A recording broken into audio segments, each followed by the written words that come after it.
I'm Brian, and this is Blake, and welcome to Bad Movie Reviews. Today we will be reviewing Birdemic, Shock and Terror. So we heard a lot of things online about this movie, about how bad it was, and so what better way to test it than watch the movie ourselves? And today we will be giving our review of this movie. So Blake, what was your initial reaction to this movie? Well, it was exactly what I was expecting. It was just a slew of terrible movie making. Yeah, I'm gonna agree with you and say that they did nothing right, and it's a good, kind of good that it was so bad. It's like one of those movies where you watch it and you're just like, oh my gosh, how could they be that bad? Yeah. I mean, it's like they were trying to make a big Hollywood movie, but it looked like some home video that they made. I mean, pretty much anybody in the country could have made a better looking video, I would say. It does seem like a home movie in a lot of ways. It doesn't seem like they have a boom mic, which is a big problem with this movie because a lot of it takes place near roads or on the road. So you get a lot of ambient noise from the roads, like the cars moving about on the road. You also get ambient noise from wind because they're in nature a lot.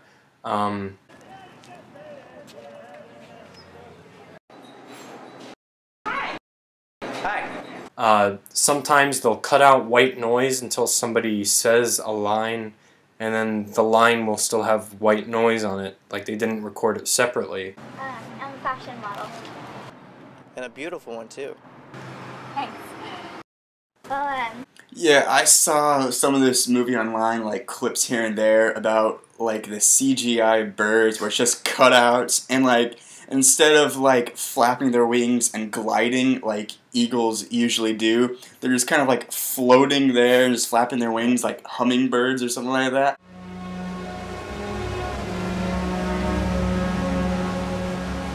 I mean, I saw that and I'm just like, I gotta check out this movie and see if it's really that bad. And let me tell you, it is that bad. Yes. Alright, Blake, so let's go over the plot. Oh, God. So this is like a science fiction horror nature animal movie. Yeah, it's like they're trying to go for Alfred Hitchcock's The Birds, and it just didn't do that in any way, shape, or form. Yeah, it seems like a tribute, like at times there are bird attacks.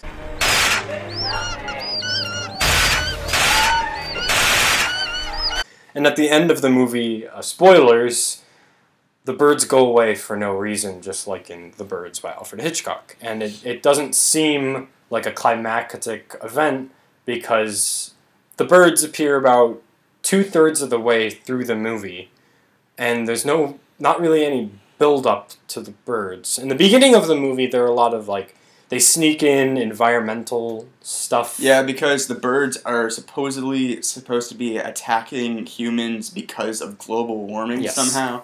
Apparently, this might have been a very liberal-based movie. I don't know. And why are they attacking us? I don't know. But what I do know is global warming is causing viral diseases such... The plot is a man meets a woman that he knew in high school. I think I know you from somewhere. really? Yeah, did you go to San Mateo High School? Yeah, how'd you know that? I went there too.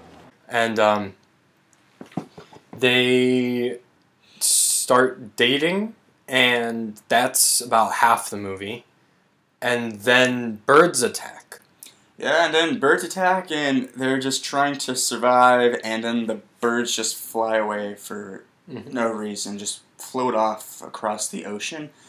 Okay, so we know this movie is bad. Yes. But is it a good, bad movie? Is it so bad that it's good, or is it just bad, just period? I think this might just be a bad movie. This movie is difficult to sit through. The pacing on a lot of the lines is just terrible. Like, somebody will say a line, and it'll hold on them for like 5 seconds after they say the line, and then it'll go to somebody else. Yeah, but I kind of liked that stuff. Like, they would say the line, and the scene would just go on for 10 more seconds. I just loved that. I mean, it's not one of those movies where you watch it, you're just like, oh my gosh, this is so bad. It's just like, I can't believe that they were so bad at editing. Yeah. I mean, they had a $10,000 budget, so you know it's going to be pretty bad, because that kind of explains the terrible special effects. Yes. But they at least could have done the editing right. I mean, it doesn't take that much to just cut a scene 10 seconds early, but I just loved how they went on for 10 more seconds in some scenes. And I also just loved, like, the ambient sounds in the background. And how, like, sometimes the sounds would just break. It would just be, like, white noise, and then it would break for a second, and then the white noise would just come back. I just love that. And also, I loved the weird camera angles. Like, there was one camera angle, like, the girl, Natalie, the model, I believe was her name. I don't know. I think it was I do not remember. Just the blonde girl who's dating the guy. She's like talking to her mom, and while her mom is talking, the camera angle is like slowly tilting the other way. It's like an action movie camera work, and it just doesn't fit with the movie. Like it pans and it kind of turns around while they're talking, and then there's a close-up of the grandma.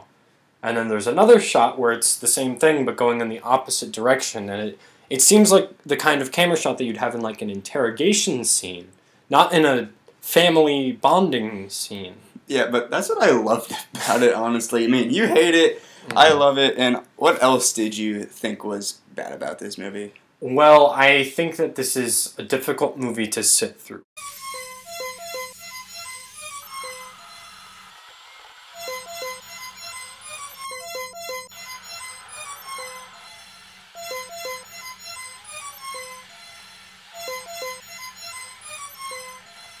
Like you said, like, the scenes just go on forever. Like, the final scene of the movie, the birds are flying off, and then it cuts back to, like, the couple, and they're just watching them go away. It's like a 10-minute shot. Yeah, it goes on for at least a few minutes. It should have been, like, maybe 30 seconds at most. 30-second scene of the birds flying away. I mean, it just goes on forever, and I just loved that. It would have been a lot better if there had been a slow fade-out at the end of the movie, I think.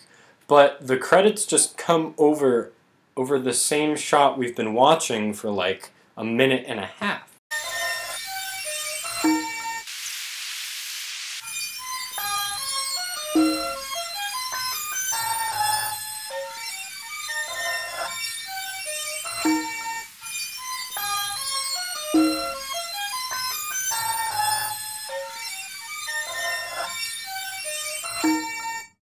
There are a lot of minor characters in this movie, some one-line characters.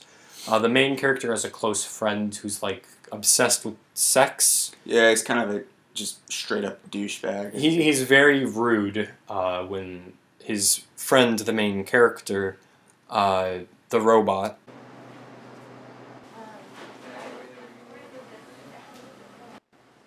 he tries to start dating somebody. His friend tries to encourage him to have sex every day, and he just doesn't go for it. And then he has sex with her in a very uncomfortable sex scene inside a motel, which should not have been in the movie. Oh yeah, I also love the other sex scene where it's his friend and his girlfriend, and I love how, like, the girl is wearing a bikini for some reason. It's not lingerie or anything like that. It's just a bikini. I just thought that was weird. I'm just saying, it's weird. It is a strange scene, and it should not have been included in the final movie unless James Nguyen is some kind of pervert.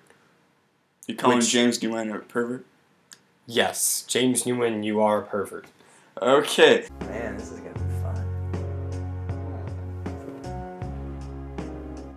So let's talk about the special effects. We of course know about the birds. Tell me about the guns. Everybody knows about. Yes, there are guns in this movie.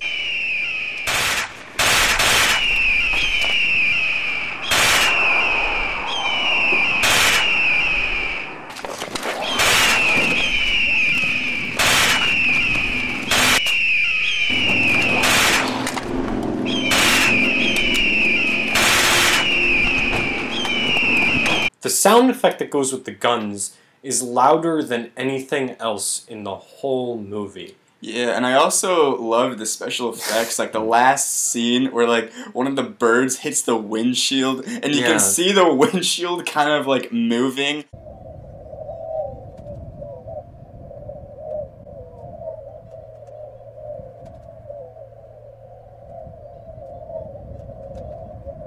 I just love that. And let's talk about the audio. Like, for some reason, the character, Rodney, the lead character, just mumbled the whole time. Yes. It's like, you can't understand what he's saying half the time.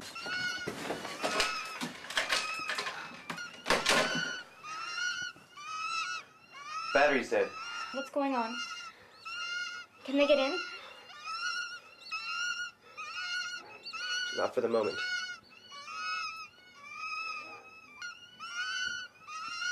He mumbles every line kind of like this. Hey, it was nice running into it at Half Moon Bay. Software development was boring for me, and I felt that I was more of a sales and marketing type.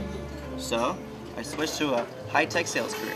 So you don't really understand how he manages to be so successful, because he's like a telemarketer, I think. He talks with a headset to somebody, and he sells them something that's worth $1 million. Mm-hmm. Yeah, I just loved, like, the whole build-up to that one scene. It has, like, him driving the car and, like, 5 minutes of him driving the car and, like, going to work just for that one little scene when he makes $1 million sale, which is quite It's a outrageous. lot of money. It's a lot of money for a sale of software? I don't know. I don't remember. NCT Software by Oracle Corporation. What I loved about the scenes is like how they went on for so long. Like, has him crossing the street and going to a diner instead of just like having him get out of the car and then cutting him to walking into the diner. They have him getting out of the car, crossing the street, and walking like half a block to the diner. I mean, that's an unnecessary like 20 extra seconds that they could have cut down. I mean, this movie could have been 15 minutes shorter, I would say, at least 15 minutes shorter, if they didn't have all this unnecessary footage. I don't think this movie is quite 90 minutes, but it feels like it's 4 fucking days long. It's a very long movie to sit through. There are some long car sequences.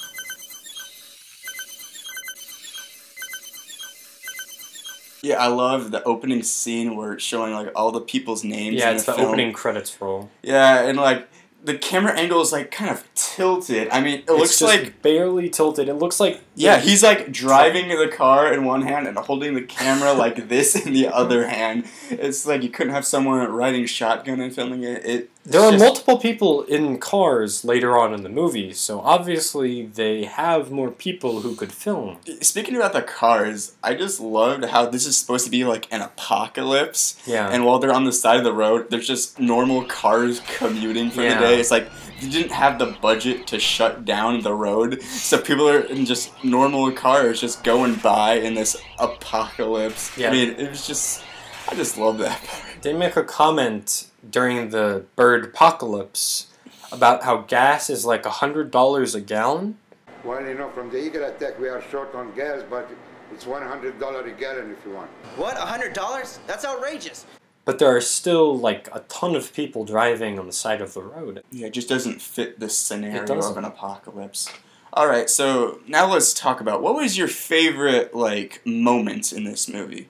Oh god, my favorite moment. I really liked the part where after the sex scene, they wake up the next morning and they get a group of other people and they're getting out of the hotel room to fight the birds and they're attacking them with coat hangers.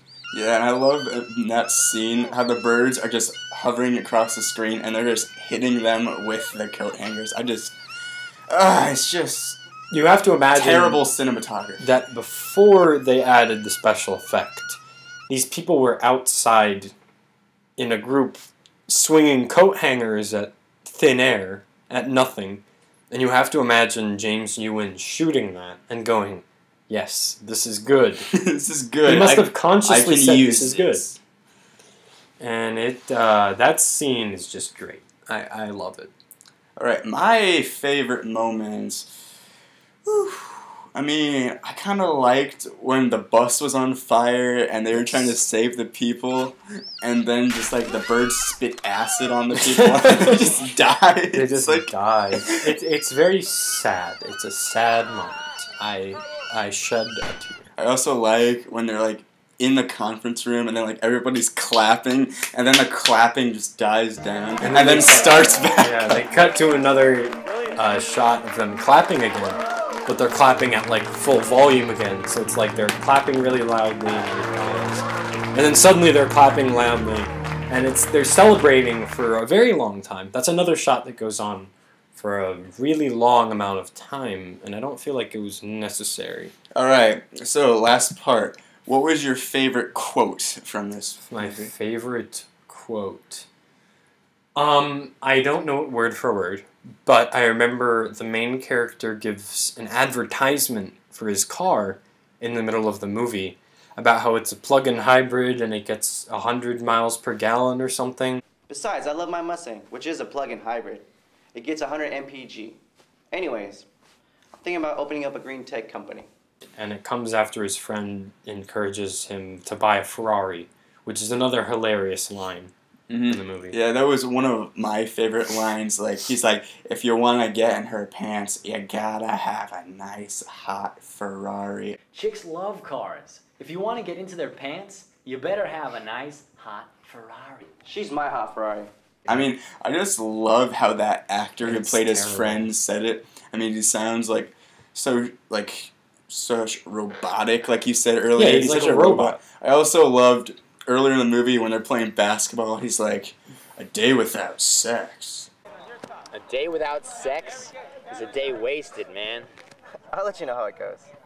Alright, so in summary, special effects, bad. The sound, bad. The acting, bad. The cinematography, scenes go on way too long. It's The bad. shots are terrible too. It's bad. It's all just bad. bad. This is a whole bad movie. But I liked it because it was so bad. You hated it. It was I so hated bad. this movie. So that's about all the time we have here today on bad movie reviews. If you want us to review a bad movie, just like leave a comment, and if we are able to sit through the horrendous movie in which you suggest, we will try and give a review. And that's about all the time we have. I'm Brian. I'm Blake. And this has been Bad Movie Reviews. Thank you.